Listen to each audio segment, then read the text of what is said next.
when you look at the polls and you add up on the right of Emmanuel Macron, the various formations from Marine Le Pen on the extreme right, she has almost a fifth of the polls. Eric Zemmour with, a sixth of the polls. Valérie Pécresse and the Republicans with about 10%. You have almost half of the voters who are to the right of Macron. And so for him to succeed, he needs to actually serve a large portion of their voters, and while still maintaining the center. I believe that one of the big books that came out in the last few weeks here in France is Honey, I Shrunk the Right, Chérie, j'ai rétréci la droite. And it postulates that Macron has been working behind the scenes with Sarkozy. And of course, Les Républicains, those are the descendants of Sarkozy, but he doesn't really support any of their candidates. He's not a fan of Valérie Pécresse.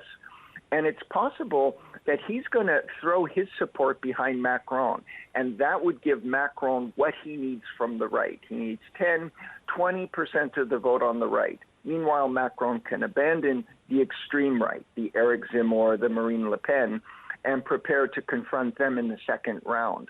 So it does look like there's a possibility that that the threat from the right can be muted by Macron appropriating the center-right, the more traditional pro-business Les Républicains right, which we saw play out in the primaries this weekend. Professor, can we talk about what's important for French voters this time round? Because last time when we were on the ground covering this, it felt as though French people wanted change, and it was a real mission for Emmanuel Macron to convince them not to throw everything out and push for Frexit, that he could deliver some reform in the country, put France back on the map when it came to global politics and the economy at the forefront. Has he done some of that, notwithstanding the challenges of the yellow vest, protests and then COVID as well? Has he done enough to convince voters that they managed to achieve change from the Élysée? Yeah, it's funny because when you watch television or listen to radio or follow on the internet, a lot of that kind of culture war politics takes the foreground. And then in the background, you have real government policy.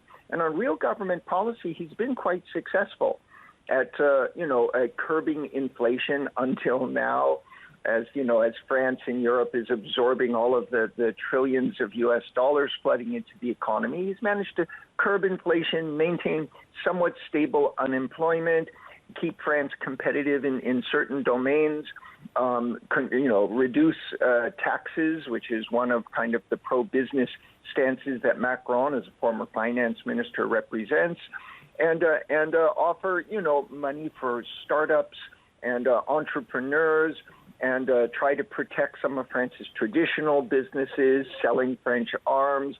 And so he's managed to deliver a large number of the promises, but is all muted out by the culture wars. And so a large portion of the French public wants to talk about immigration, migration, race, religion, the veil, and that drowns out on the right, a lot of the pro-business, more neoliberal kinds of policies. And that's what Valérie Pécresse, I think, showed in her victory, was that when it came to that center-right, they're more interested ultimately in economic issues than they are in the culture wars. Hi, I'm Joanna Bersecci, and thank you for watching. You can check out more of our videos by clicking on the boxes on the screen. And don't forget to subscribe to our channel for more from CNBC International. Thank you for watching.